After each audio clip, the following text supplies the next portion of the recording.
Ieu milu jeung aing. Enak memang. Iya motor kan tadi teh geus ditawar 10 juta. Belah ditulis nawar 12 juta. Jadi lamun jadi mah geus 1 juta. Eta masjid teu kadeule leutik masjid. Masjid teu kadeule sakitu buat enak teh diliwatan bae. Teu kadeule padahal azan teh Allahu Akbar. 2 juta anu kadeule. Capek. Ibadah ka Gusti Allah. Berangkat. Den, sia kana dieu mah. Emang enak. Motor kieu teh kan ngawar 10 juta. Di belah ditu geus aya nawar 12 juta. Jadi lamun jadi urang sing 1 juta. Milik moal ka mana? Tetep urang salat heula. Diudag-udag ge lain milik mah lain bae. Sanajan teh diudag aya milik mah milik tapi tetep urang kudu salat heula. Ayo salat jeung aing sia. Moal rebon nu di laut geus aya tulisanana nujang urang ka genting di timur tengah kudu datang ka urang. Teri nu di lautan Cina geus aya tulisanana di huluna bakal di dahar ku urang kudu datang ka jeung kumaha carana bae. Yes, ya kudu boga kayakinan aing ngaji panunggal minggu ka Cilongok.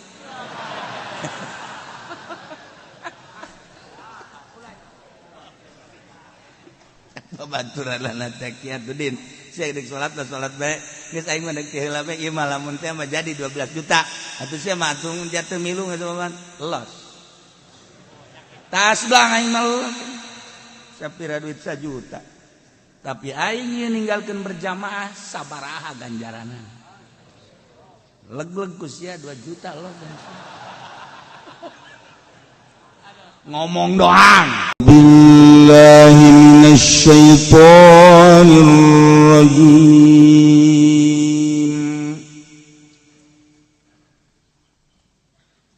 at-taibun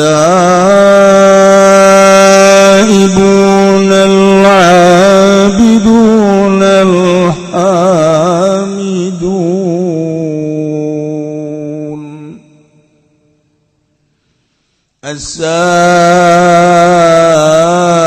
السائحون الراكعون الساجدون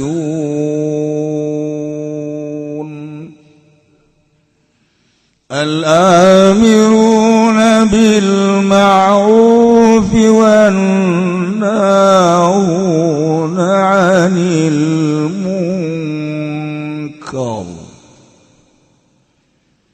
والحافظون لحدود الله وبشر المؤمنين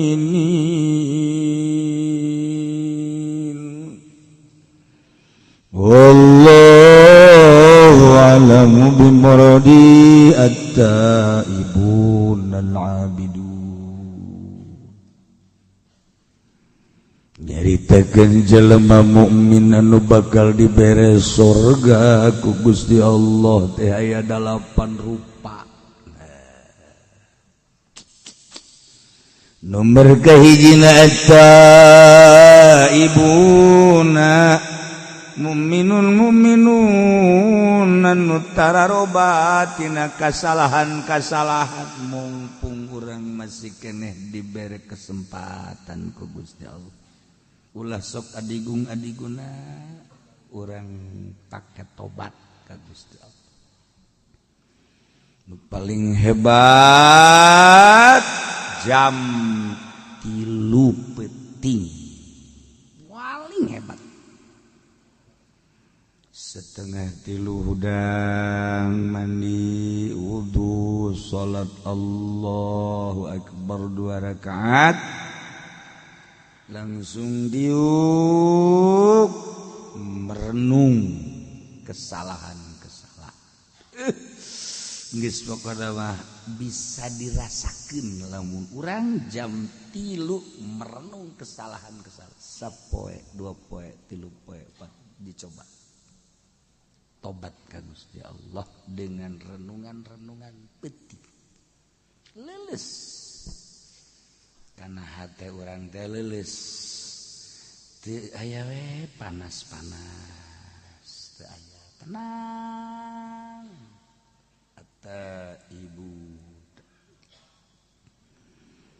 Nomor keduana al-abidun anu aribadah kabeh.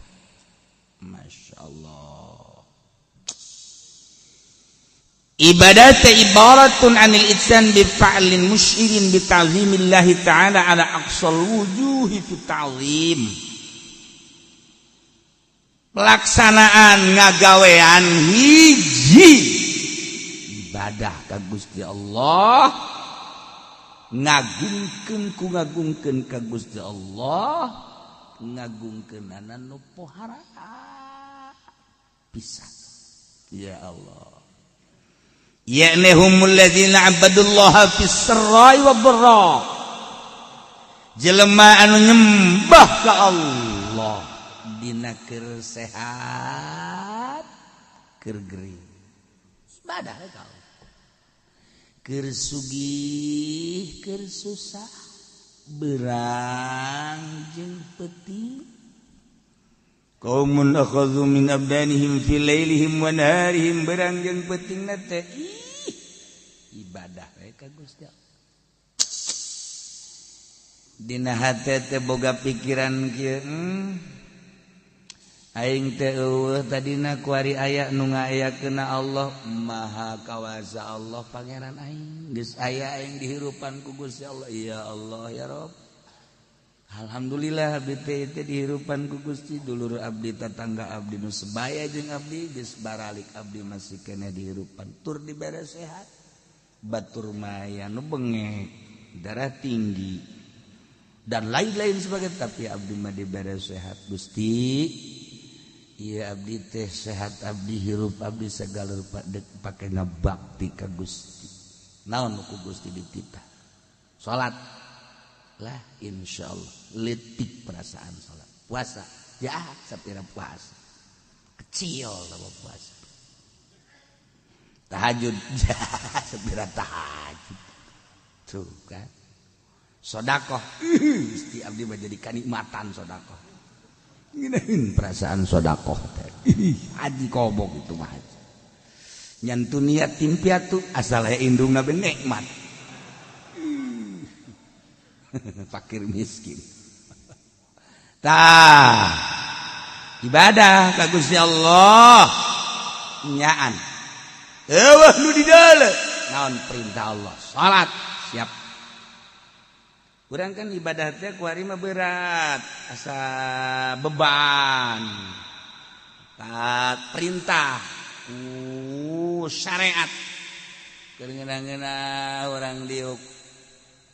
Ngadeng suara azan Allahu akbar di dalam urang jam. Asa naik ngawuduk cikemeh. Salat ih cepet amat. Ngapain ngadengin aja? Ngapa ngadengin azan teh? Eta digerokeun ku Gusti Allah kan hakikatna mah eta. Beres azan aya babaturan. Din, saya kira di mah aya.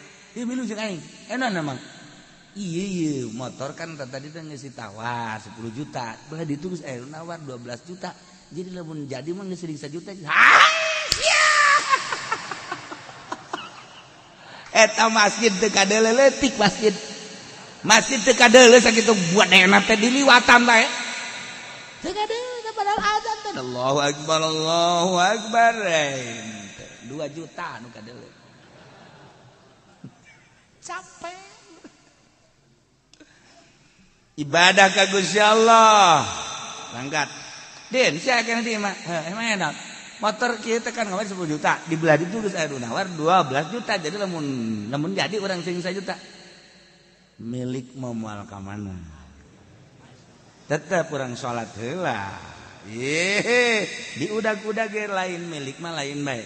Sanajan teh diudag aya milik mah milik, tapi tetep urang kudu salat heula.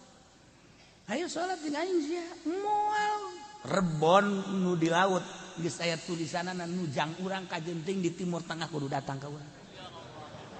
Teri nu di lautan Cina geus aya tulisanana di huluna bakal di dahar ku urang kudu datang ka jeung kumaha carana bae. Yes, ya kudu boga kayakinan aing ngaji panunggal minggu ka Cilongok.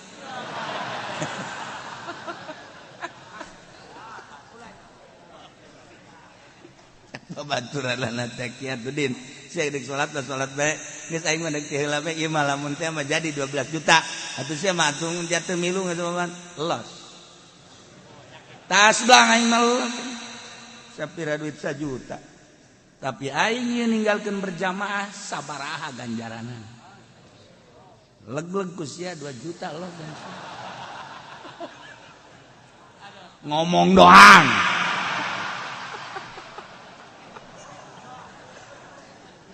hese ya Allah udah kabeh bat bae ke dunia kabeh bat bae ya Allah ya Rabb eta mah tarolah keuntungan aya tah mah hasilna ieu lain Allahu akbar Allahu akbar Allahu akbar Allahu akbar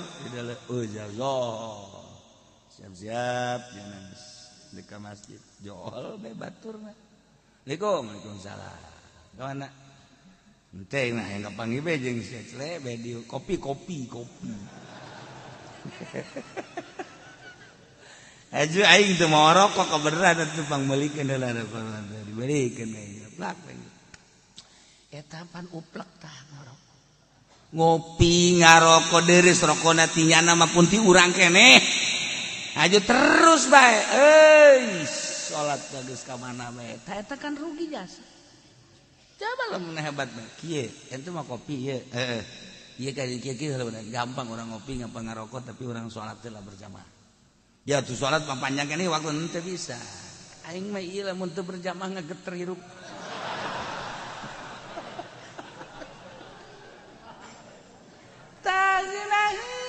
Bagus gitu ya Allah ya Rabbi Gusti Al-abiduna nomor kedua nu ibadah ka Gusti Allah berangjang peting sarai wa dharra keur boga keur teu boga tetep ibadah ka Gusti Allah sehat jeung gering tetep ibadah ka Gusti Allah berangjang peting tetep ibadah ka Gusti Allah tentu ku Allah engke bakal dicoba sia teh ku aing dicoba keur loba mah ka aing ibadahna para cik ku aing dikurangan ku ari dagangna merosot ekspor impor geus eueuh ku ari bahan bakuna geus eueuh properti ting jarungkal ku ari toko kitu keneh Indomart ge geus tinggal bangunanna doang sabar subur ge buarali karyawanna cingluh ge ku ari geus hampir-hampir goyang ayo sia di kaluar-luarkeun karyawan mulai cak karyawan teh aing geus ngaji tetap aing geus ibadah waduh mantep kamari aing loba duit ibadah coba ku Gusti Allah tak jadi bere kokocoran duit nah tetep Allahu akbar malah jadi imam gua ini sekuari jadi imam atau aing kegiatan aing kegiatan aing pabrik henteu dagang henteu aing gas aing mah beh ganjaran aing gede jadi imam si akur tapi itu akur mah moal aing si akur hayu bacaan aing geus diadengekeun mun bener atuh aing silakeun jadi imam mun teu bener aing makmum ka sia bersih teh budaknya kan aya jelema hayang jadi imam bae mun sliding ku batur jadi imam ieu mimbar geus dikontrak ku aing satungtung aing aya awas ya teu meunang sangalengkah ka di awas ya ambo aduh aki-aki goblok tuh al-abidun gering urang setik tetep bae paksakeun Allah biasa bae saha nu nyaho gering eta anu terus maot aju urang salat bae kan mantep ya Allah dua alhamidun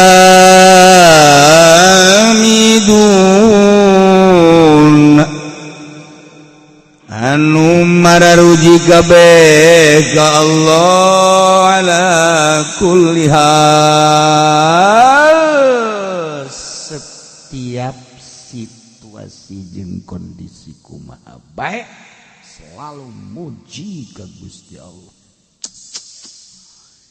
jelema anu muji ka Gusti Allah dek teu muji kumaha atuh dek teu muji kumaha sebenarnya mah ka Gusti Allah urang teh eueuh ka aya nang Allah ya Allah ya Rabb alhamdulillah diayakeun geus aya di hirupan Gusti alhamdulillah abdi teh diurus ku Gusti sanggeus diurus urang sehat alhamdulillah dibere sehat geus sehat teh pan karasa kuari dahareun nu amis karasa amis nu asin karasa asin pahit karasa pahit peuheur karasa peuheur eta kan ngaranna sehat bokos kitu teh Gusti alhamdulillah alhamdulillah peuting karasa peuting beurang karasa beurang pan kadang-kadang jelema teh sehat bah beurang teu karasa beurang peuting teu karasa peuting teh sehat ngaranna ieu mah sehat alhamdulillah muji ka Allah ya Allah ya Rabb ketika orang dibere gering sales mah masih muji alhamdulillah lah sapira sales mah batur mah lumpuh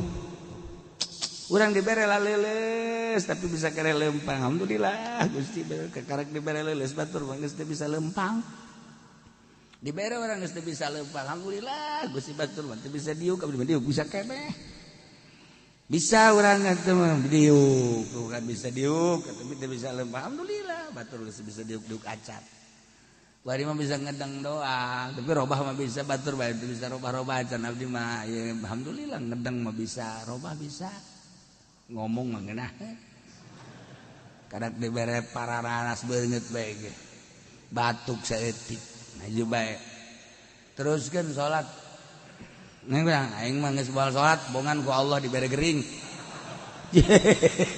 Gusti Allah tolol teh budak ku aing nyoba ka sia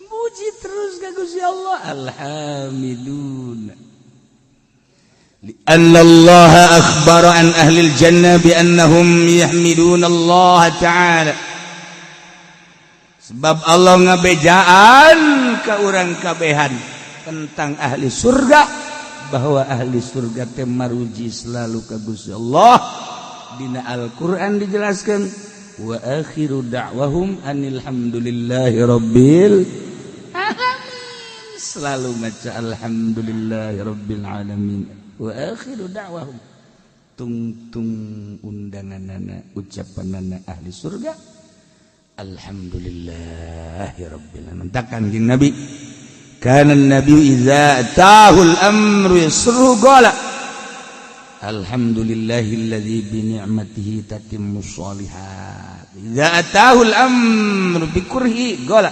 alhamdulillahi ala kulli hal lamun kangjeng kadatangan perkara nu ngabungahkeun macana alhamdulillah bi ni'matihi tatimmus shalat tatimmus shalihat tapi lamun nilai hiji perkara kadatangan hiji perkara pika embungan macana alhamdulillahi ala kulli hal ya Allah ya Rabb masya Allah tuh ya awwalu man yud'a ila al-jannah yaumal qiyamah alladzina yahmiduna Allah ala kulli hal bis-sarra'i wad-dharra pangheulana jelema anu disambut anu digerokeun anu diprioritaskeun ila jannah ka surga yaumal qiyamah jaga di poe kiamat alladzina yahmiduna Allah ala kulli hal jelema-jelema anu maruji ka Allah tina setiap tingkah fisarra wad-dharra kabeh ge atuh nang Allah tinggal muji bae geus ka Gusti Allah mun hayang pangheulana digerokeun ka surga geus bae urang selalu bersyukur muji ka Gusti Allah dengan bahasa alhamdulillahirabbil sok biasakeun ti kuari hiji at-taibun dua al-abidun tilu al-hamidun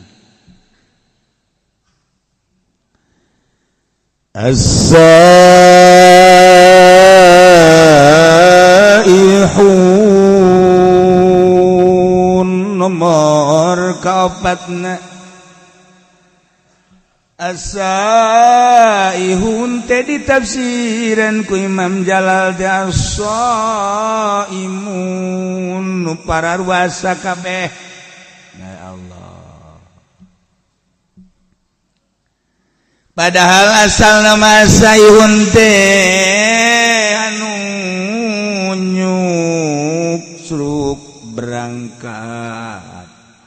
ninggalkeun lembur dalam rangka ibadah. Bahasa kerenna mah berkelana, tapi berkelanana lain yangan ani. Iya mah berkelana si seuri heran aing mah. Ieu mah berkelana ibadah. Ya Karim, ya Allah. As-saihu. Jelema-jelema anu ninggalkeun lembur ibadah ka Gusti Allah. Keberanian si Imam Jalal nafsiran as-saihun wa as-shaimun. Oh, lantaran jelema anu puasa teh kapan ninggalkeun kangenahan dahar, kangenahan minum, kangenahan jima, kuninggalkeun dahareun minum menjima, maka sarua jeung jelema anu beberangkatan ti imahna. Ketika jelema berangkat ti imahna menuju satu daerah, eta teh kapan ninggalkeun kesenangan-kesenangan. Sapoe dua poe mah kadang bekal aya keneh, 3 poe 4 poe bakal aya keneh. Tapi kabelah ditu mah lazat adalah geus bekal. Ketika geus bekal nyana tawakkaltu 'alallah. Na eta saihun nu puasa ge kan kitu. Sanajan teu ngomong ka Gusti Allah sarua jeung kieu Gusti, abdi teh ieu teh dibere sehat ku Gusti, tapi abdi ayeuna erek ninggalkeun heula dahar, ninggalkeun heula nginum, ninggalkeun heula pamajikan jiba moal. Lantaran abdi teh ieu teh rek berangkat ka Gusti, ieu mah hayang menang ridho Gusti. Padahal mah dahar halal, minum halal, jima halal, tapi abdi hayang ngadeketkeun diri melalui pepegatan ala kadar datang ka magrib. Ai geus magrib mah abdi ge eta mah qada. Daharna ge eta mah nu biasa sapiring jadi 3 piring. Ai sian naonan goblok cek Allah. Ai ini pepegatan ulah rosa teh gatu magribna. Hampura bae Gusti mah. Tah eta kan pepegatan tagarana saihun. Oh, jadi atuh majaz. Majaz lah cek ahli bayan mah. Teh saihun. Wow, gede ganjaranana. Senin, Kemis atau Rajab, ya saihun sepuguh Ramadan. Sorga. Ya Allah, sakitu ge dibejaan. Komo mun teu beja. Engke sia mah nyedekeun ka aing di akhirat. Nyedekeun begitu ku malaikat ditimah balu puasa Rajaban. Bongana ki uci teu ngabejaan, mana tak ki ucina tolol. Aing ke di akhirat di demo ku sia. Aing kitu mah geus ngabejaan. Aing datang aya naon. Jojoakan aya naon. Hah? Teu dibejaan, teu dibejaan naon. Bol aja. Ulang ngirung atuh sia ngomongna. Sia ulang ngirung ngomongna itu.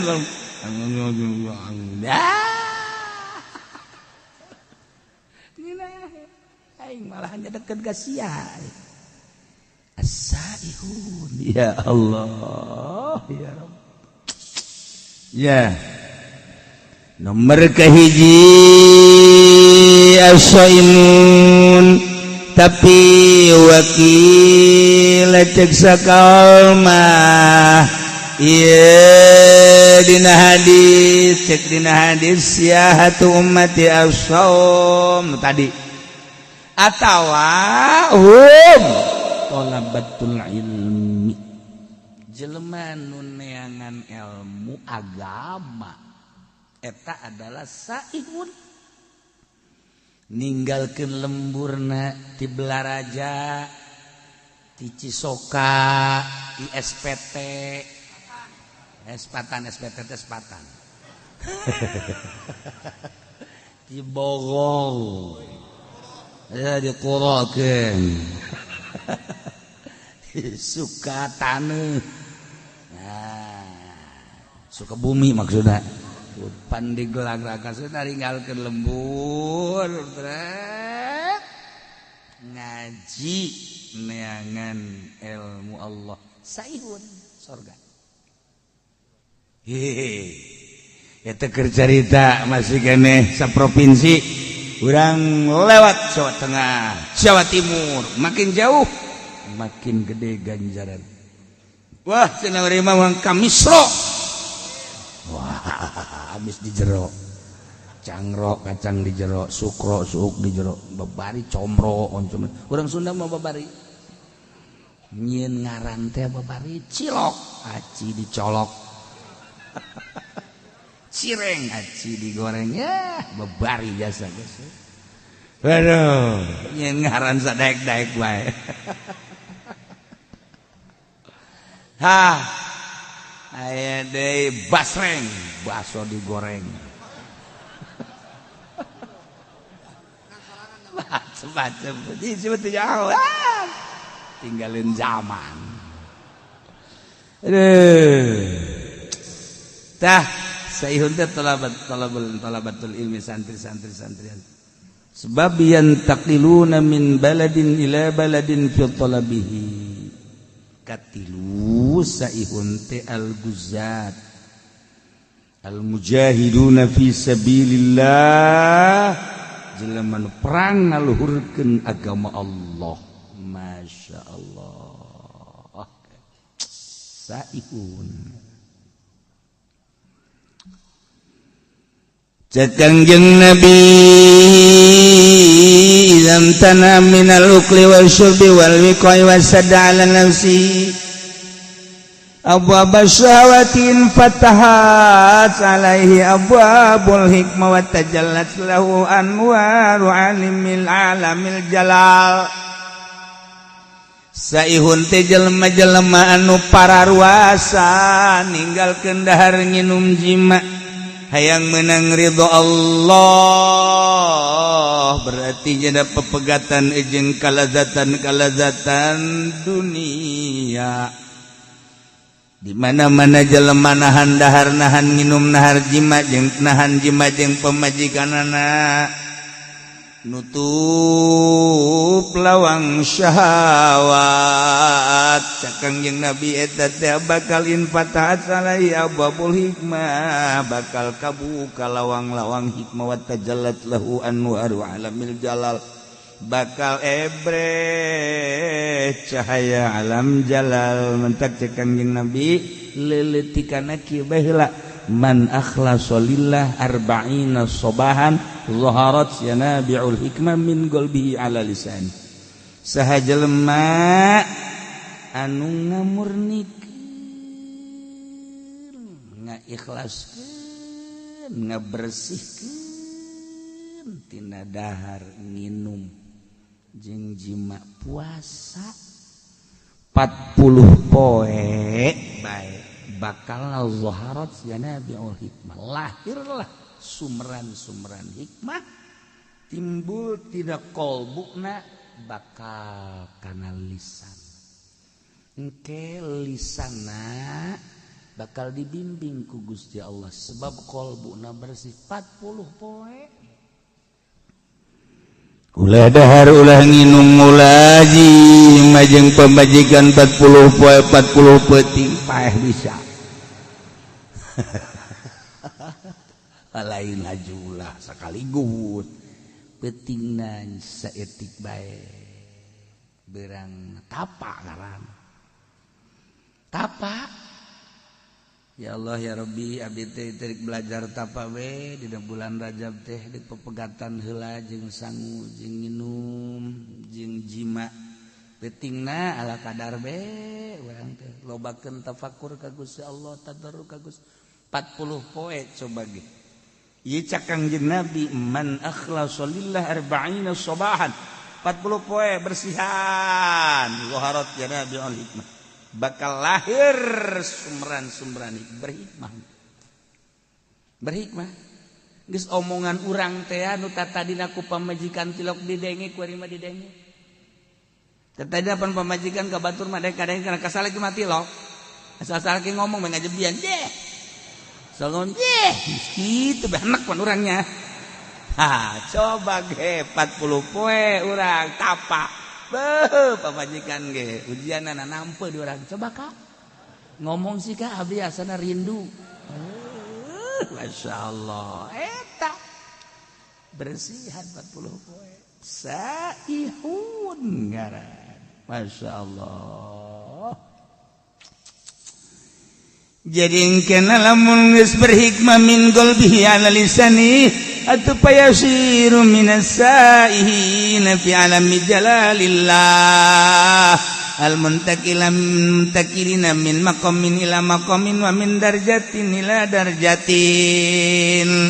Jadi kena kasub kena nanya ngalalakona fi alamir ruhaniyah mindahkeun alam jasad ke alam ruhani atau kudu ditapaan. Iyalah ngaranna saihun.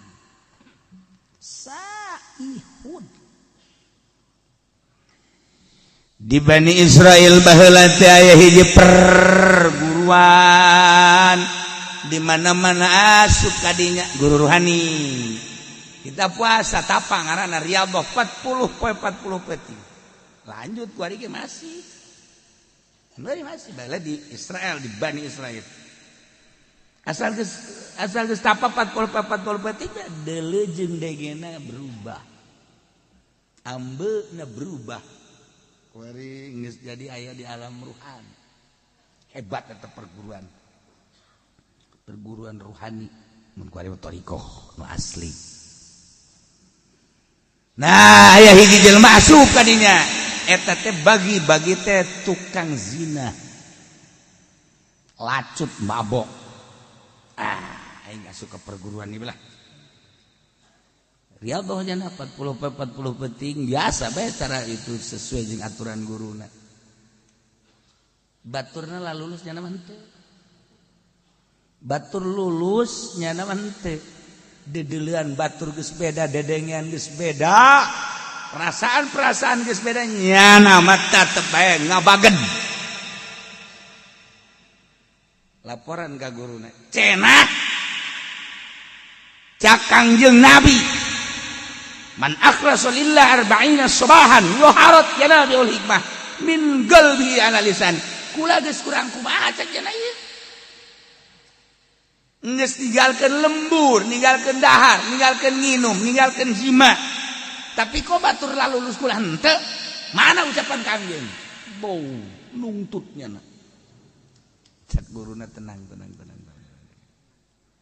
Dipandian ku guruna. Pandian doa. Bareng di guru. Bareng sia. Doakeun ku guruna. Di mana ieu sih kasalahanana menta ka Gusti Allah ya Rabb. Ieu budak teh hayang bener tapi ieu geus diriyadhahan 40 teu penting masih keneh di mana kasalahanana. Dibere ilham ternyata korengnya anak jadah. Anak zina, bahkan indungna masih zina keneh. Jadi gangguanna ti indung. Oh, gangguanna ti indung. Langsung didatangan ku guruna. Nyai, wah order ya jadi. Siapa tuh nyokan pakai sorban meren, anggap order baik. Kecuali si eta los. Yaksi. Ini bangsa apa berenya? Lu datang teh pajadek order. Naon sih? Iya. Kalengitan anak leungit cek anak kugu. Waduh tukang neangan order eta. Lain masalah gitu. Bi anak aya di pesantren kula. Di pesantren. Sanunita teh budak pondok. Aing mah teu sudi teu ridho. Oh, paingan. Tuh kan? Jadi ieu budak teu nepi-nepi teh eueuh ridho ti indung. Iya cek manehanana ieu anu jadi cikal bakal ngalanjutkeun perjuangan naon lah pokoknya perjuangan maksudnya perjuangan naon bisnis non migas. Oh ya anak kula horeng pesantren paingan kumpul teh angan nu bae. Tah mah ridokeun bae nya binya, ridokeun anak geus pesantren. Di imah di ditu bahkan geus 40 bener leungit geus 40 poe. Ieu ngajakan apa hayang sorangan manehanana hayang mengabdikeun diri ka Gusti Allah lantaran kaya miskin beungar nu kumaha ge bakal paeh bae cek man lah mani ngabdikeun diri bae ayeuna riadoh masyaallah teh budak ku suci-suci teh pikiranana padahal dibere dahar tina hasil non migas. Tapi ya budak naon gitu jadi bagus. Saya tuh diridokeun atuh geus ieu sabodo jana dek ibadah mah ka Gusti Allah. Balik deui geus diridokeun ngadoa deui. Memeh ngadoa cik anakna, mama abdi kuari geus berubah. Pemikiran abdi dedeulana indung. Tah di jadi urang deuk usaha nu mantek ngajejes bae. Indung ditoler-toler mah.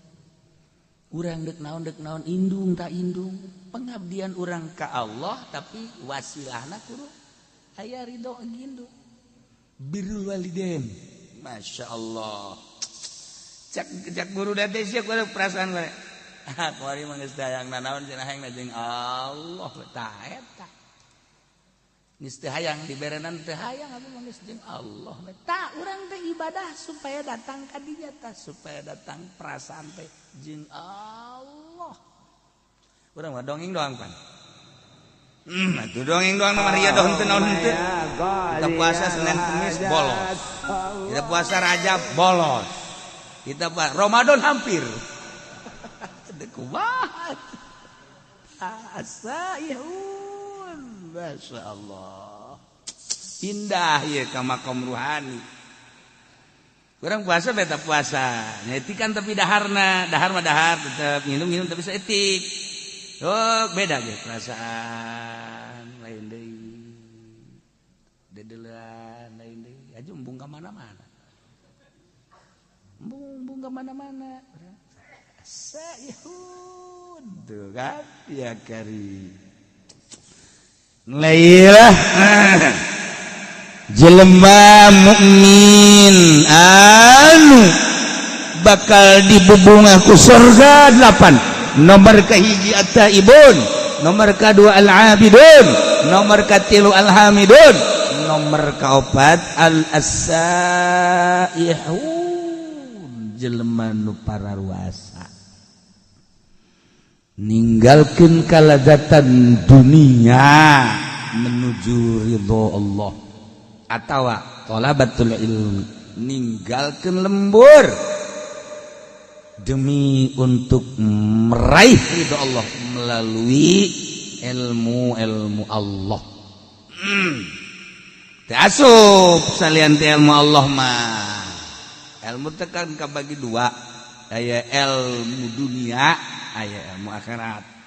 Nu dimaksud di ilmu akhirat. Ilmu dunia mah kacau bae. Ilmu dunia nama ilmu dunia nu lain ilmu akhirat ilmu dunia kacau. Ieu bae ilmu akhirat. Atawa guzat al-mujahiduna fisabilillah.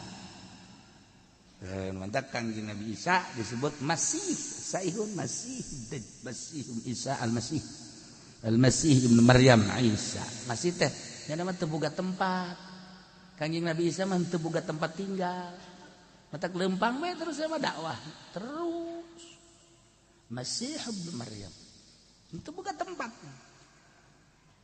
mantak urang kuari riweuh amat teu boga tempat bage kudu membingung Kangjeng Nabi Isa mah teu bogaeun sajengkal-jengkal aja ya Allah nu laloba ge ditaringgalkeun ku urang geus itu urang kumaha Allah bae. Cenah dibere alhamdulillah, teu dibere alhamdulillah. Tah supaya datang ka dinya tah. Hese. Karena bala lener tuh. budak jasana aing mah teu pernah ngawakafkeun eta ka masjid. Kok pajar wakaf bae? Ieu teh bapak kolot wakaf. Atuh kunaon teu bebeja ka aing teh bapak kolot jigo. Kahayang aing bapak kolot ngawakafkeun teu bebeja ka aing. Geus aing masjid dijual. Masya Allah, kayak lain nambahan wakaf, pendahan ngejual wakaf. Lalakon lamun geus caritakeun alam ruhani, ieu teh kapan kudu aya anu ngatur tentang ruhani, ngaranna eta teh ilmu batin. Nu ngurusan ilmu zahir mah gampang kadeuleu kumata, tapi ngurusan ruhani mah anu bahayana jelema anu encan usul ka Gusti Allah geus milu-milu ngurusan batur ngabeat tita zikir milu thariqah ka manehanana dengan catatan kena mayar maharna make emas. Goblok meureun. Ruhani sih make mahar. Hikmat tah mah kos kitu bae. Eta loba murid, engke teh abeh loba murid, aya loba murid bapan alhamdulillah balum mere. Salah. Atawa aing mah yang loba murid teh lain masalah aya dibere abeh agung abah agung aing kulobaan mangke. Salah. Nu mentak mun encan usul ilallah ulah osok ngabeat batur. Sorangan deh heula. Sorangan geus datang ka mana perasaanana aju aya tanda. Jelema nu geus usul teh aya tanda minimal 3 tandana. Minimal geus teu bisa dibohongan. Geus ketika aya jelema nu ngasup-ngasupkeun thariqah saha guruna anu kan aya tanda. Aduh karunya amat eta takabur tuh budak ngasup-ngasupkeun thariqah. Ih cek janekeun ibadah ka urusanana aya syariat pa syariat. Thariqah mah lain kudu geus usul. Ya tuh usul anu nyaho tama iwal ti Allah. Pan aya tanda. Tangkal ge dipelakeun sirungan kadeuleu ku urang sirungan. Aju kembangan kadeuleu aju buahan. Atuh sarua teh ge ku ahli mah kanyahoan. Tah, ieu kan ku ari loba thariqah kajajaden. Main beat bae, make emas sekali beat 10 gram atau sapi hiji. Teu mah ilmu jurig teh bagus kitu mah. Atau nanti ceri bakalah asal balai zikir be ulah atas nama thariqah. Setungtung make atas nama thariqah make aturan. Ikan dipindahkeun alam tina alam jasad ke alam ruhani. Kan di alam ruhani urang urusan roh. Tinggalin ke bakalna jasad. Zikirna ge kan urang teh kuari mah zikir ruhani, misalnya zikir jasad. Islam zikir ruhani engke urang bakal ngelengan sebab dibawa kana roh. Geus kudu anu ngabimbing. Ieu teh basuda as-saihu.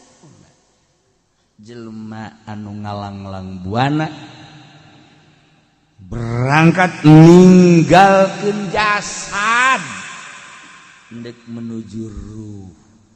As-saihu. Batak di manaan? As-saimun. Pasti atuh sorga ieu mah jelema. Sorga. Neangan kuari urang teh anu bebeneran deuk ka Allahna. Anu lalampahanana teh lillahi ta'ala. Di lembur urang teh angan kiai namun salat nu lillahi ta'ala, alamun ngazakat lillahi ta'ala. Kiai eta lamun ngaji embungeun dibayar nya nama tilok make turga target. Lamun make turga target eta mah lain kiai nu kitu mah ngaranna ronggeng. Mun aya kiai make target tu kos kitu ngaranna ronggeng kiai hijikeun jeung sinden Karawang. Saipun mah lain kitu lillahi ta'ala. Oh, salaman ipis teu kudu usahana mah lillahi ta'ala ditarima ge paling 10.000. Barang mung kandal mah teu kudu. Ente. Ulah ente.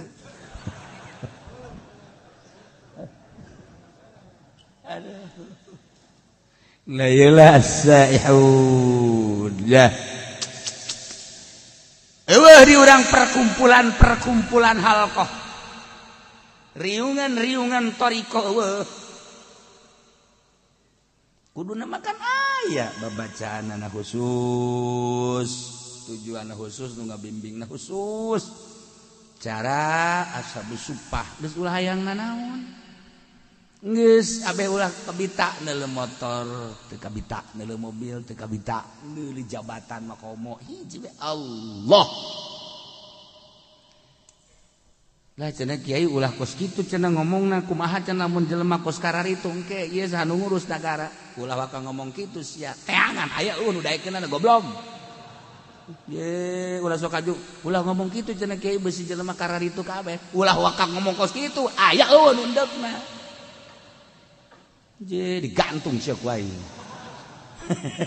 Teu sok areng ngomong kitu atuh cenah lain syariat Kangjeng Nabi cenah kos kitu mah kumaha lamun jelema kararitu kabeh. Ayo saha nu endegna? Saha nu endegna ayo. Ninggalkeun warung, ninggalkeun toko, ninggalkeun tani, ninggalkeun bisnis, ninggalkeun pamajikan, ibadah bae ka Gusti Allah. Haju cek jana ngomong atuh mun kos kitu kabeh teh mah ulah waka ngomong kos kitu kabeh sia we endegna moal. Tembak siapa ini?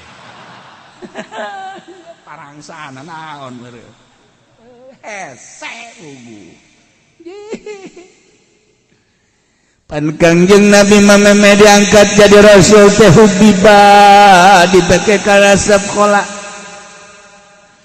Nyepi heula Kangjeng Nabi teh dibere embung babarengan jeung makhluk jeung jelema teh dibere embung ngadenge suara-suara jelema teh dibere tebet tangah hiji jeung jelema teh hubiba ilayal khala resep nyepi datang ka Kangjeng Nabi teh naek ka Guha Hira sorangan memeh diangkat jadi rasul teh mawa bekal Kangjeng Nabi teh Zamzam ala kadar roti ala kadar korma ala kadar pertama Kangjeng Nabi teh di ditu teh kan saminggu naik deui ka ditu teh jadi 12 poe naik deui 15 poe dibere resep nyorangan di Guha Hira teh eta gunung teh can pernah katincak ku jelema Kangjeng nu ngamimitianana masyaallah ibadah bae ka Gusti Allah teu hayang ngadenge jelema suara-suara studi ka Gusti Allah lempeng ka Baitullah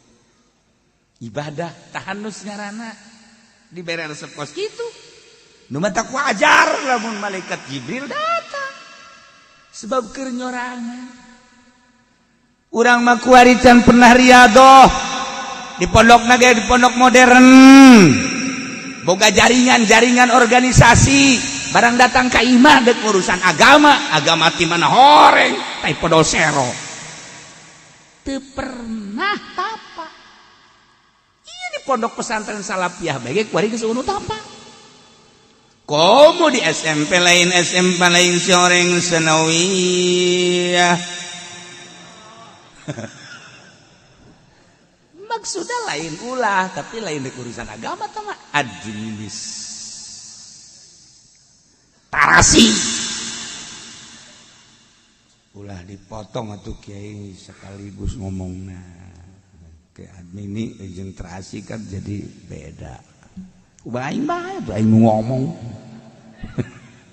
Tah engkena jadi kada demes kana dunia. Kada demes engkena kada dunia. Lah cenah kiai. Henteu ieu mah deuk nyeun pondok pesantren modern tapi teu kada demes kana dunia. Nonggeng aing. Mana jelemana beungeut tak kos kumaha?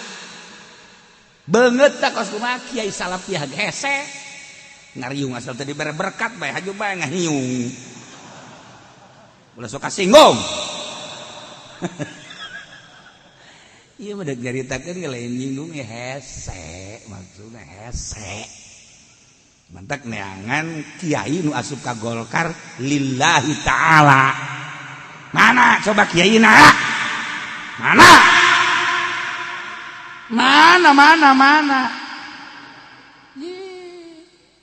sia asal teu ikhlas atuh mal beres. maksudnya ulah lain, ulah berarti hese, itu kelihatan hese. Atau mangga bae eta mah. Henteu cenah nu di NU mah ikhlas. Mana beungeutna? Beungeut mah ikhlas mah kumaha emang? Lain je. Henteu cenah nu di HTI mah. Ieu mah dina di huruf dah. Maksudna kumaha? Kieu kudu riyadhah heula. Geus beres hasil riyadhah ket teu hayang kana dunia. Nafsuna geus bisa dielehkeun. Hasil riyadhah hiji wari di deuleu agama mangga deuk dicing di NU macang caya. Ndek boga organisasi mangga, ndek di HTI sekae, ndek di Hurud di Muhammadiyah sabodok geus ikhlas jasa. Aja deui mah dek di Golkar bae lantaran ieu mun kiayan mangga asal ulah resep geus kana dunia. Demi agungna bangsa jeung nagara aing dek cicing di Golkar. Aing dek nyieun yayasan, teu hayang aing mah kana dunia. Ieu mah bener-bener ngadidik atuh mah. Tuh kan hasil riyadhah heula. Ke karasana mah niat jelema lamun geus tersep kana dunia urang hayang deukeut. Tapi lamun resep bae kana dunia urang embung. Okos ka Habib. Habib baheula mah urang resep jasa ka Habib teh lantaran teu resep dunia. Ya sing iki mah mengkonon. Tah kan? Ka kiai deh ka kiai ka guru. Kaguru baheula makan di ajeng-ajeng mama sumping kuari mah itu guru datang deui. Karena ke minggu kamari ku geus datang deui. Bejakeun aing eueuh kitu. Geus teu hayang ka pagejeun guru goblok. Ulah disalahkeun Habibna, ulah disalahkeun kiaina, nu disalahkeun kepribadianana cinta dunia. Ajakan ngaji ku kabehan nongkrong sapeker dulur. Ayo orang ngararaji, hayang ngararaji teu hareangeun masyarakat kunaon? Lain deuk ngaji di benak hatina hayang dibere. Di benak hatina hayang meuli ban setipan pun. Oh, siang hooh. Bersihan riyadhah ngaranna. Sok geura di gunung urang cicing, udag ku jelema. Di leuweung urang cicing, di udag. Ulah aya hayang dibere. Ulah hayang dunia hiji Allah as-saihu. Puasa teu dahar teu ginu mah gampang, tapi puasa ulah hayang dunia. Mantak lamun hayang lu sahabat datang ka Kangjeng ya Rasulullah. Kenal. Abdi mah ieu teh hayang luhur mungguh Gusti ibadah. Abdi hayang dihormat ku jelema, ulah menta. Oh, ulah menta dihormat ku jelema. Satungtung sia menta moal dihormat jeung bakal dijauhan ku jelema. Kok kitu sia Rasulullah? Sebab dunia dipake ka resep ku kabehan, siana resep atuh besi kacokot kan ku sia. Usahakeun sia ulah menta, bahkan batul mere ge, ku sia ulah ditarima coba ge, mun teh diudag jelema. Coba abdi rek meraktekeun, dipraktekeun ku sahabat teh. Masyaallah, datang ka ngarumpul di sisi imah. Ya ini kamarana ieu kula ieu mawa ieu korma ieu mawa roti ieu mawa ieu hayang kadahar. Henteu aing mah teu hayang, geus hayang ari tuh henteu hayang kadahar bae. Wow, antri jelema. Mun kuari antri ka Haji Pendi ditarima ngawarung. Aing teu kudu balanja ceknya lah ieu. Sakit tolol di mah. Rokok diberean dijual, roti diberean dijual, kabeh dijual. Nah ceknya ieu teu kudu modal. Emang dek tolol mah gampang.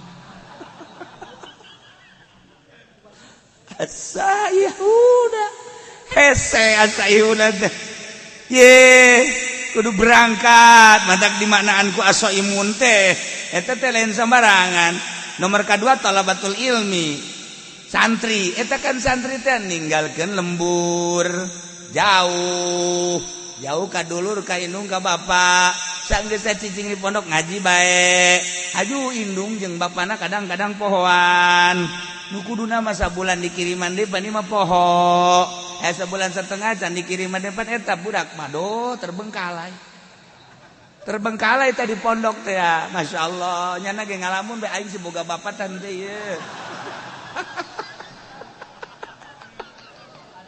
aduh ya Allah ya Rabbi aja budak lah balik bae mah jatuh dikiriman balik Waalaikumsalam Gus Haji jasia balik ieu aja nanaonan sia balik tuh lain disambut nanaonan Bang kuduna makan mikir heuh aing telat ye gimana lain nanaonan sia balik ye tepan eta henteu lamun nyeri hate anakna kulantaran anakna geus nujuleuna Allah gas aing mah kajen teu dibiayaan ge ku Gusti Allah ja kiaina ge mere dahar ka aing tungtuna mah neumleukeun we Pak tak ieu tola badal ini pegat kan tina segala mah gede ganjaranana masya Allah puguh guzat mah ieu mah teh dibandang as-shaimun as-saihun lalakon ibadah ninggalkeun alam jasmani menuju alam ruhani ieu carita tafsir as-shaimuna dijerokeun deui atuh eta teh tadi ngalep ngaranna sakumaha dongeng tadi raki'una sajidun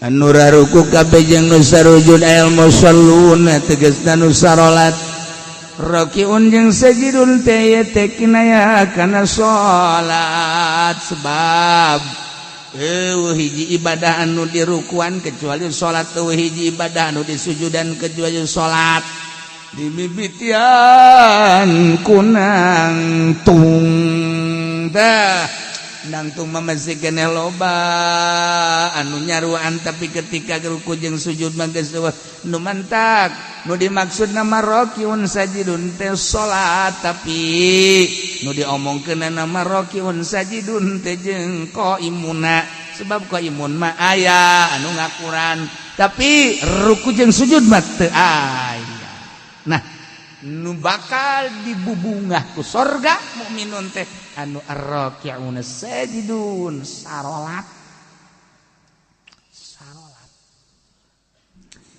salat teh maksudna manem bongkeun katawaduan ka Gusti Allah lantaran awalul maratibi tawadu lillahi ta'ala al-qiyam awalul maratibi tawadu lillahi ta'ala warruku wasatuha wasujudu goyatuha nangtung awal darajat DPDP ka Gusti Allah ruku pertengahanana sujud puncakna Masya Allah jadi salat eta adalah nudukeun kana kudu tawadu ayana dina sujud tawaduna adalah sujud geus kudunya watuh anal maksud minus shalah nihayatul khudu wa ta'zim kebanggaan di diri urang adalah beungeut awak urang teh ya anu dibanggakeun ku urang beungeut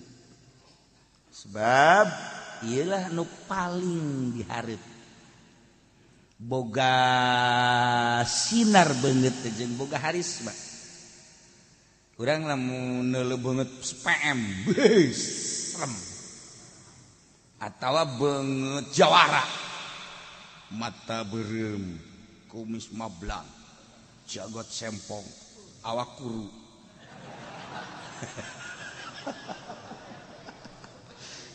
ceking teh eta kan urang sieun namun kuru jasa lamun lintuh jasa eta sieun namun lu biasa mah awak kan teh sieun ieu mah kuru jasa tapi kumis gede sieun urang ieu jelema normal henteu sih morfinis sieun tah iya ya jadi kebanggaan beungeut eta jadi kebanggaan jelema pang takabur teh jelema nu teu daek sujud sebab ieu lah teu daek diantelkeun kana taneuh saat si kasep saat si ganteng saat si geulis saat si hebat tetapi manehanana daek wudu kemudian salat Allahu akbar diperhatikan kan ku Gusti Allah nangtung awal maratibit tawadu rukunya na masyaallah begitu sujud beungeut sakitu dimumule jeung mulyana tapi dia diantelkeun kana tanah nu mentak panghebat-hebat nama urang lamun salat di kamar nu hebatna langsung antelkeunana kana tanah di masjid eueuh pan kuari taneuh eueuh kuari marmer sakitu di marmeran kita teh kusu urang make samping pang bagusna pamer teh urang kita mah tamer urang tamer nyana pamer urang mah tamer nyana mah pamer maksudna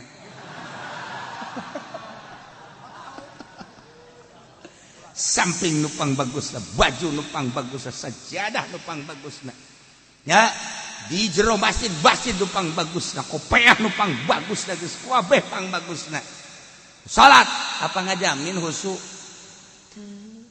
kolbuna can dibersihan mah lain terletak pada pakaian pada kolbu pakaian mandek bagus dek kumaha engke kolbuna geus bersih mah ngunaheun ieu kolbuna supaya nyebut Allahu akbar teh hiji Allahu akbar Allah maha agung supaya datang urang ka Allah maha agung salat urang teh ya bener-bener tawadu jadi berarti beneran salatna aya sahabatna Rasulullah salat hayang bener sih kumaha ti mimiti wuduna nu bener cak Kang wuduna heula nu bener lamun wuduna bener salat teh bakal bener tu wuduna ge teu bener sakumaha papatong hisang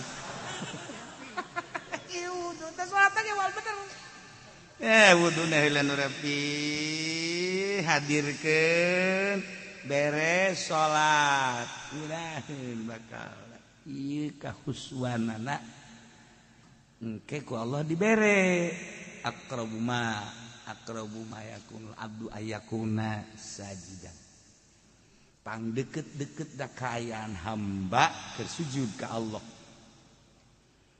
ketika urang keur sujud deketnya sarta ka Gusti sebab urang daek nempelkeun beungeut kana taneuh mun deuk menta urang keur sujud ka Allah keur sujud Kangjeng Nabi kakuping doan la usi sanaan alaika anta kama asnaita ala nafsi keur sujud Kangjeng Nabi a'udzu keur sujud Kangjeng Nabi a'udzu biridaka min sukhtika wa bi mu'afatika ridha min mu'afatika la usi sanaan alaika anta kama asnaita ala nafsi Kangjeng Nabi keur sujud kan maca eta ya Allah ya Rabb urang ieu mantak naon sujud urang keur sujud majikan kan ngadengekeun wah kaji kunaon ceuri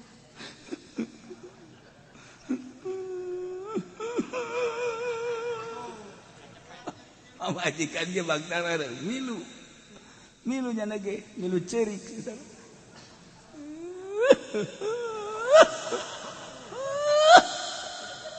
ajeuna urang hayang ceuri bae sia naon milu ceurik di kakak itu cerik bari sujud hayang naon goblok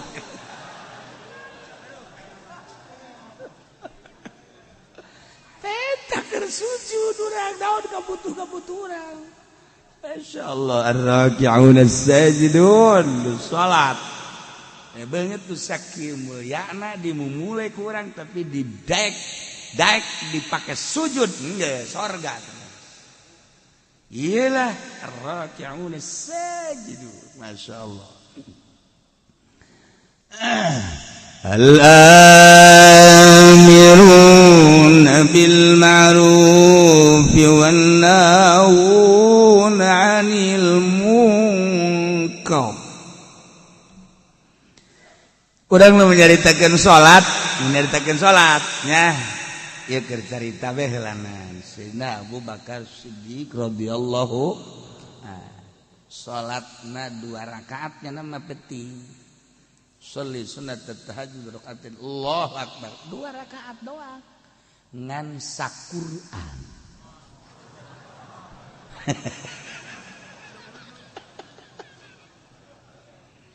Bismillahirrahmanirrahim Alif lam dzalikal kitabu la raiba fihi hudal lil muttaqin alladziina yu'minuna bil ghaibi. Ruku engke wal yatalattaf wala yushriku ahada. Allahu akbar. Rakaat kedua wal yatalattaf datang ke qul a'udzu birabbin nas. Sayyidina Abu Bakar Siddiq radhiyallahu anhu. Sayyidina Umar salatna sarua 2 rakaat saquran. Sayyidina Utsman mas sarakaat saquran. Jadi 2 rakaat teh 2 Quran. Ulah loba omong anu sajenya. Ieu mah urang asa urang nyaho bae mah heulanannya. Ulah loba omong eungap kadengena. Lu bentak Sayyidina Utsman mah gelarna ge Zinnurain. Zinnurain teh ngabogaan 2 cahaya sebab nikahna ka putri Kangjeng 2 diborong Sayyidina Utsman.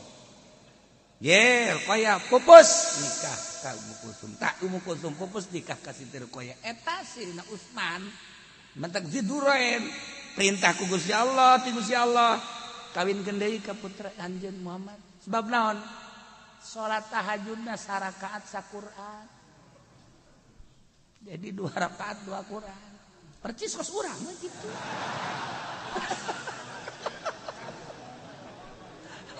Murigak bulu ngalengena. Ya Allah ya Rabb Zinnurain. Masyaallah karim. Hei, saya cerita kerana. Tuh sarua Sayyidina Ali ge kos kitu badak Khulafaur Rasyidin kumaha nandinganana. Ye.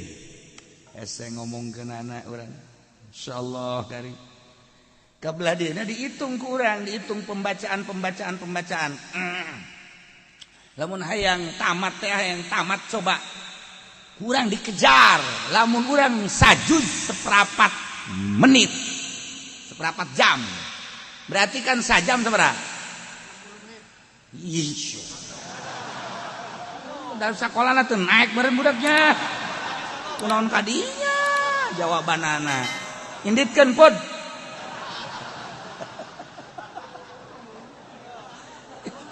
Jadi berarti sajam sabaraha? 4 juz. Sajam 4 juz. Jadi lamun 60 juz teh ya. Lamun 60 juz sabaraha jaman? Eta keur dikejar ku urang teh saparapat jam. Nah, lamun hayang rineh kan setengah jam. Kurang sajuz teh setengah jam. Sok geura baca Quran setengah jam. Kalau masuk ngitung, cek aing baca Quran coba ya. Lamun saparapat jam, wah bisa ngabuncal-buncal. Mus mun aya jelema tetet. Bisa kan capek. 20 rada deres, setengah jam normal. Eta nu lancar setengah jam normal. Aing ngeunaheunana mah atuh sajam. Lamun sajam sajuz.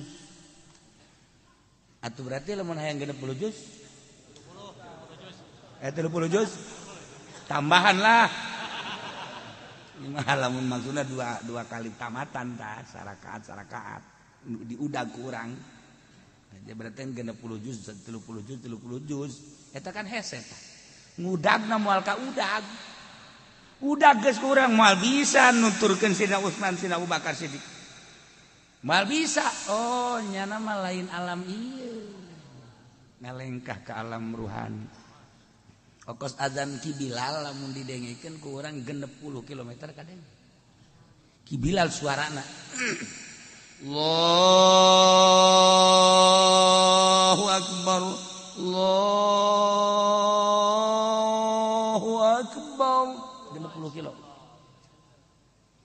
Kadenge kaserang berarti kadang. Coba Haji Pendi tidak azan. Ayo coba. Di luar eta ngadenge bae kotok aja bikin ka sia. Kotok batur. Ki Bilal 60 kilo Masya Allah karim.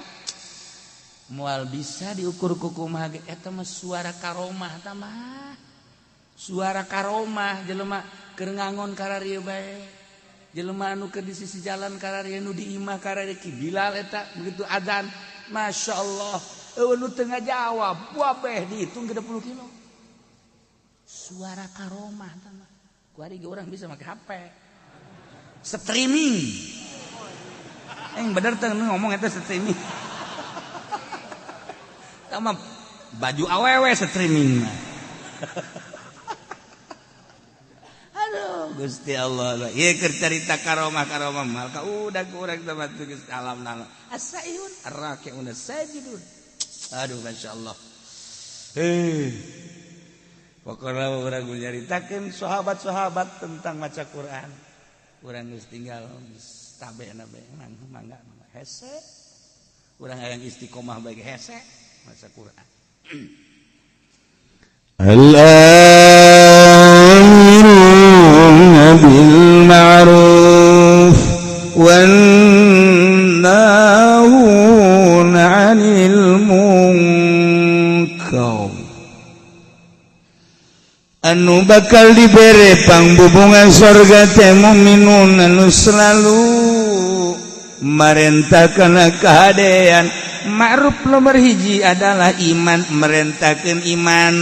Wan nahuna 'anil munkar, anu ngalarang tina munkar. Hulu munkar adalah kafir, berarti merentah iman ngalarang kafir. Eta kapan pang gede nah pagawean. Lamun urang nita iman ngalarang kafir ka jelema nu kafir, timbul bakal naribut.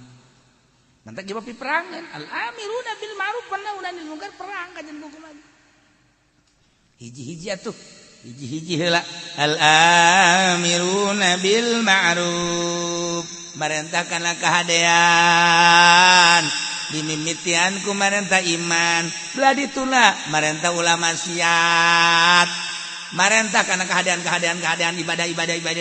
Wa nahuna 'anil munkar, nu berat mah nyegah tina munkar. Entak lamun teu disederhanakeun ribut diunggal negara kajen kumaha sebab ieu perintah amr ma'ruf nahi munkar. Kuari dibalik kuari mah amr munkar nahi ma'ruf. Dari boh, merentah munkar, nalarang ma'ruf, wari.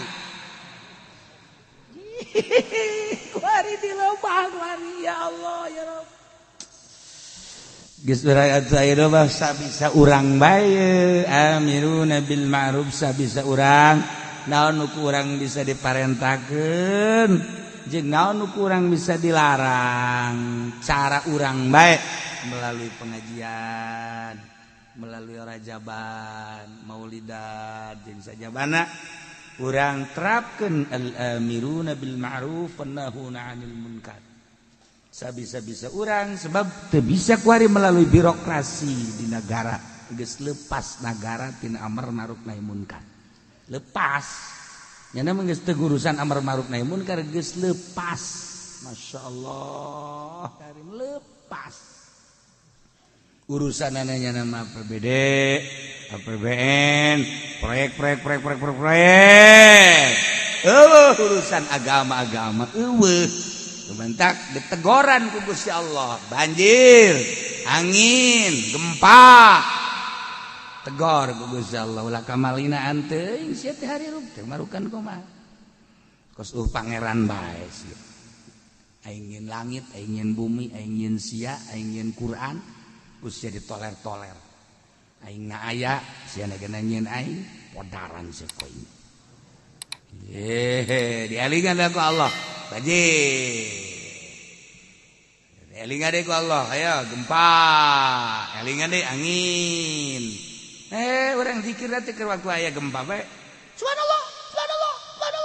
Eureun bae gempa seserian deui. Banjir. Subhanallah. Masyaallah. La ilaha illallah. Eureun we banjir. Eureun deui.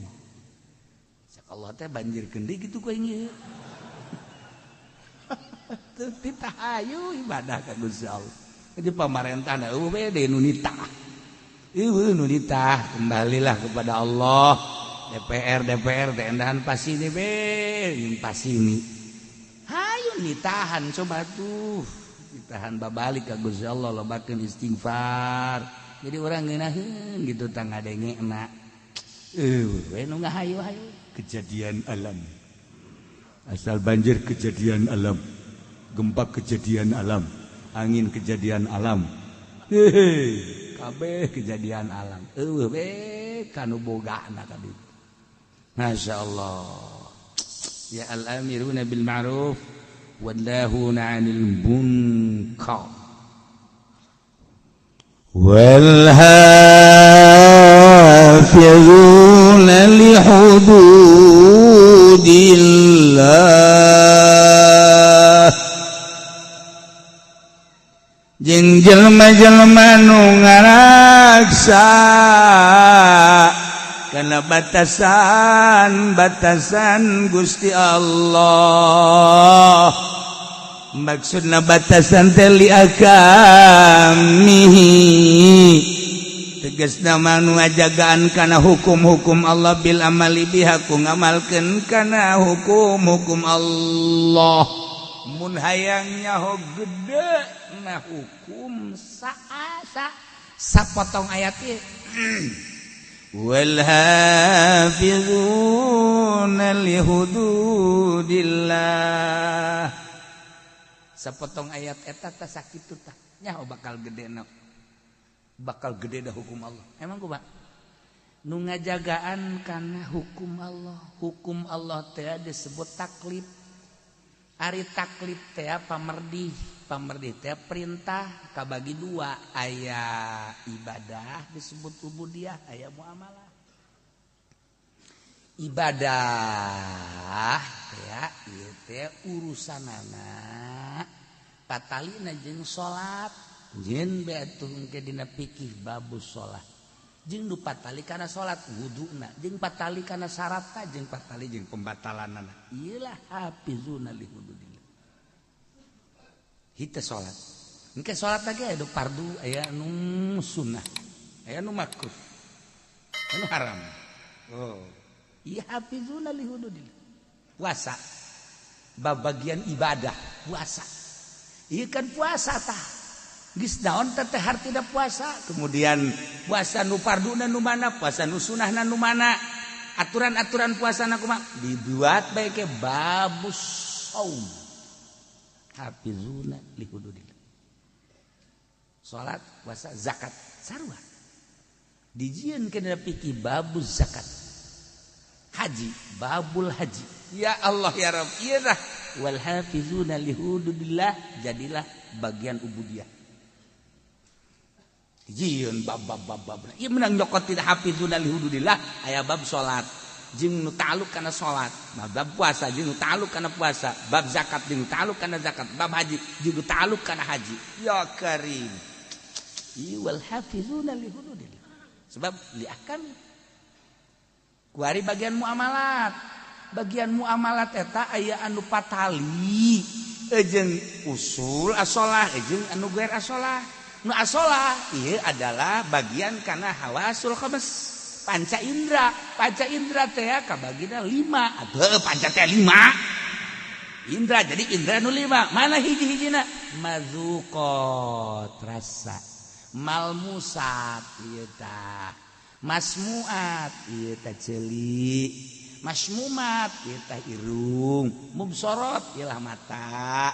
Dijieun dina fikih engke nu patali jeung madzuqat.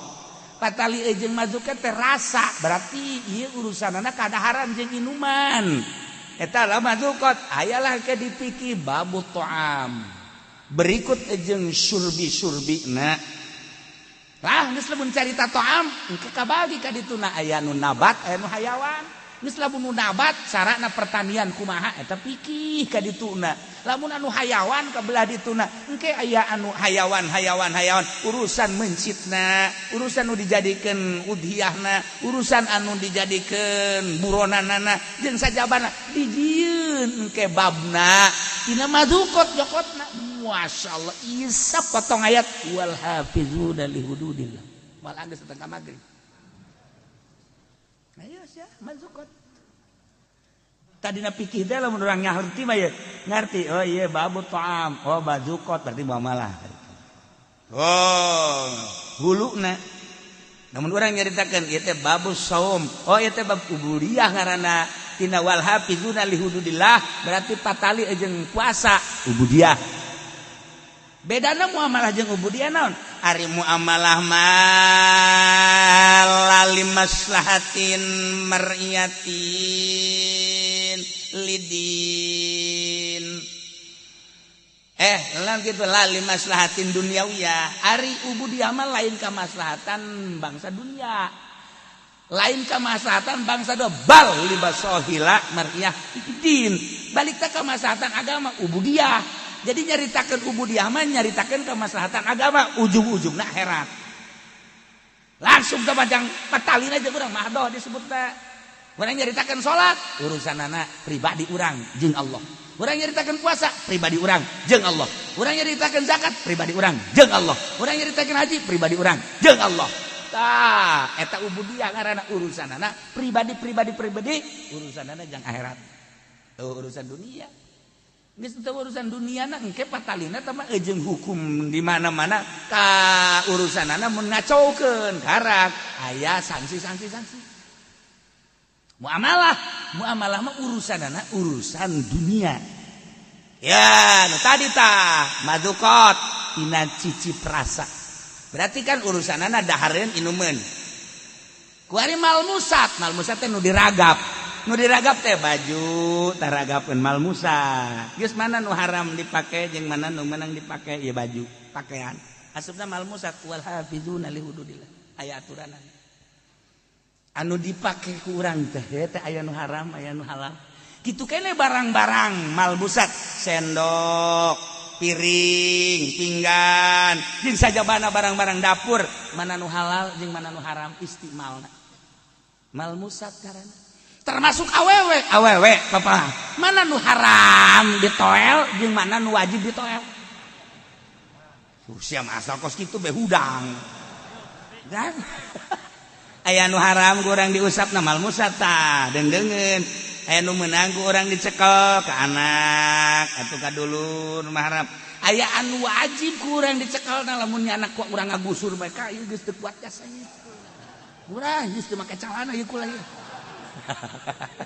Eta eta malmusat karana tah. Eta berarti kan babna bab wiko, bab jima. Geus lamun bab jima marana malmusat. Kadituna teh kan berenana kudu aya bab nikah. Geus lamun aya bab nikah nu ta'alluq kana nikah, babna engkena mahar, bab imah, bab kitu napakah. Tuh dijieun dan fikih tina malmusat. Kabelah dituna engke anu muzilah lin nikah anu ngaleungitkeun kana nikah tolak berarti engke ka dituna tolak teh kabagi-bagi bae tolak bain kubro dan sebagainya. Engke ka dituna aya anu ngaleungitkeun dengan cara sumpah ilah dengan sumpah zihar dan lain sebagainya. Eta pikih di huluna mah wal hafizuna li hududillah patalina jeung malmusat jieun babna sabaraha puluh kitab. Wal hafizuna mal anggeus datang ka magrib. Muamalah ayo sia karake madukot nomor kedua malmusat nomor katiluna masmumat nu kaambe. Naon nu kaambe ku urang aya nu halal anu haram aya nu makruh. Urang teh lamun nyium pamajikan diciumkan di ambean sunah menang ganjaran. Tapi lamun dihandapeun bujal ka handap udah coba-coba ambean ku sia buka di ambean. Eleh kebodongkol mah. Tah ieu bos kumaha teh aturan-aturanana. Dibere dijieun babna dina fikih ya karim. Doh mazukot, malmusat, kemudian ayeuna mah masmumat. Kuari masmuat nu kadenge ku ceuli. Mana nu meunang didenge cek fikih, mana nu haram didenge, mana nu makruh didenge. Kitu keneh mumsorot, mana anu meunang dideuleu, mana anu haram dideuleu, mana anu makruh dideuleu, geus diatur dina fikih. Ieu sakadar wal hafizuna li hududillah. Eta keur katali jeung shalah kuari patali jeung tabaiyah. Tabaiyah teh urusanana, urusan muamalah ngan bangsa tabai. Nah itu ya urusan anak aya anu hak milik kejadian aya anu luar milik aya anu jadi milik ya, dengan sendirinya aya anu wajib jadi nggak milik kudu jadi sabab kudu jadi naon gitu ngaranna dibere aya dan lain diatur jadi milik ku sebab jual beli B ngaranna dijieun engke dina fikih babul bae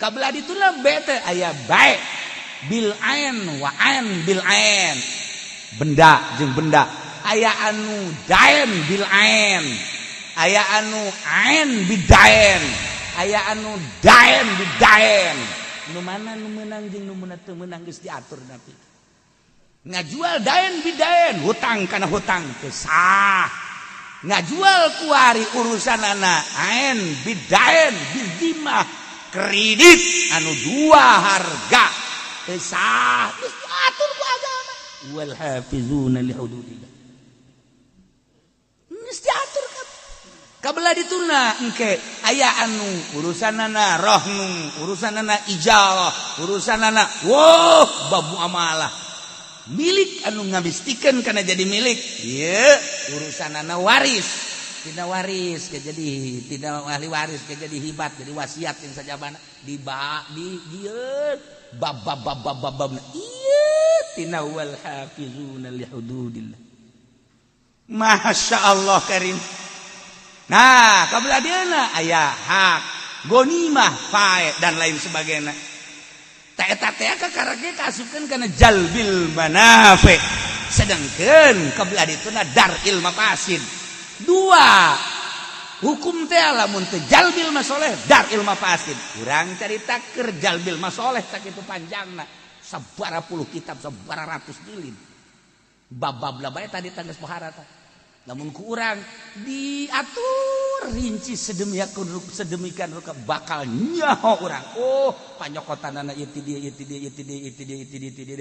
panyokotan itu dia engke urang milihan kitab ieu mah kieu ngomentar kitab ieu ngomentar kieu ngomentar kita aya huluna wal hafizuna li hududillah ya Allah engke anu daf'il madar nah daf'il madar teh ya urusanana aya anu hifdzul nasal hifdzul mal hifdzul ansab hifdzul ukul ieu daf'il madar temenang dirusak harta berarti kudu hifdzul amwal cara ngajaga harta dijieun kurang aturan-aturanana kemudian ansab turunan hifdzul ansab nasab berarti kan kudu dijaga kurang ketika urang tengah jaga turunan kena sanksi tuh kan andai kata urang ngarusak harta cara ngarusak harta aya nu iklan anu kopiah keur iklan jelas-jelasan berarti kan maling lamun anu sasamaran berarti kan nyopet kan aya aturanana iya karim geus lamun ayeuna jelas-jelasan kumaha hukumna dina fikih nah sarikoh ngaranna lamun ayeuna sasamaran eta ngaranna copet kosi eta copet ngaranna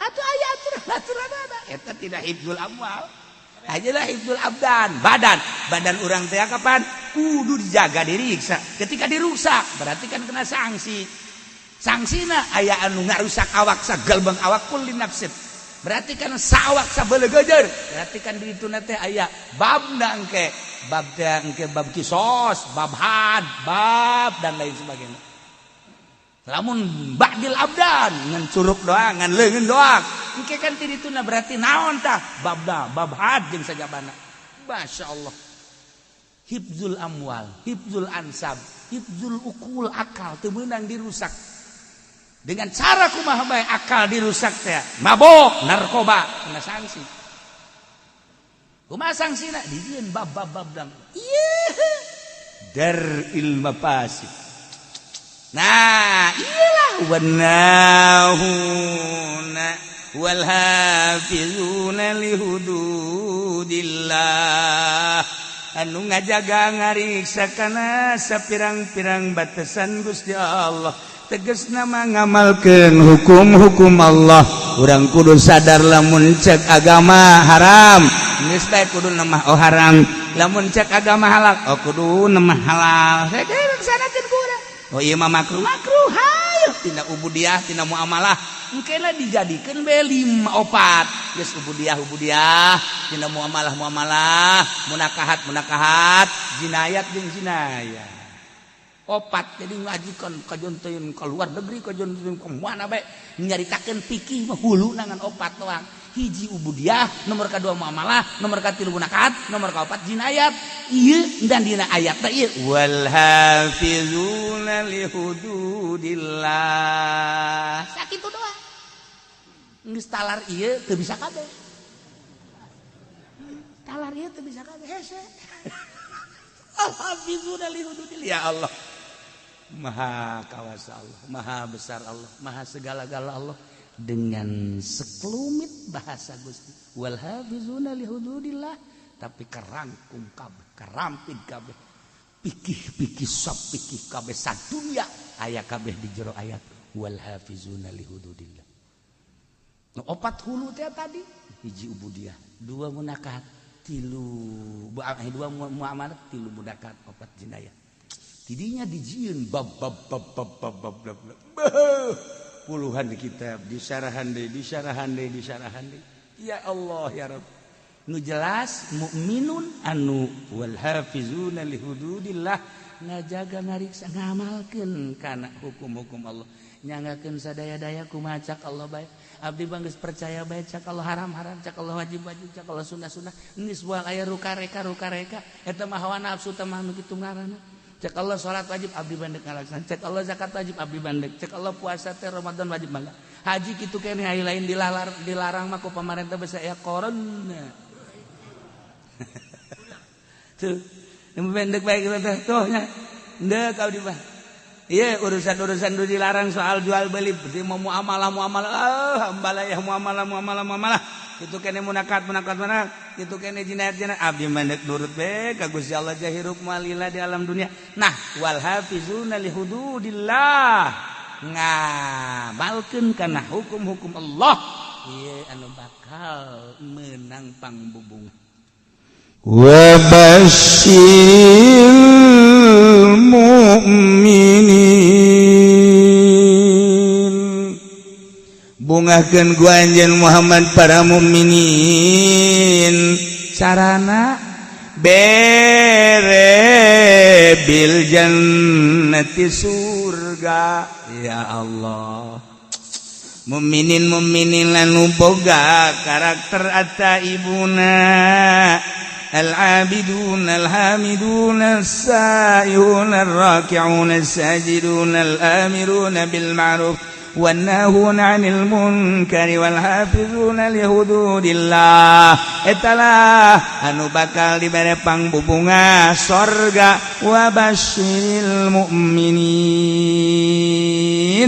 mudah-mudahan urang kabehan dibere bisa muka mata hati urang sehingga urang bisa ngamalkeun ayat ataibuna sampai dia jeung urang nemah ka Gusti Allah Subhanahu wa taala hingga urang dibere ku Gusti Allah pangbubungah urang kabehan bakal dibere sorga kabeh asup ka sorga kabeh berangkat menuju sorga babarengan jeung guru-guru urang jeung pemimpin-pemimpin urang dihuluan ku Kangjeng Nabi Muhammad sallallahu alaihi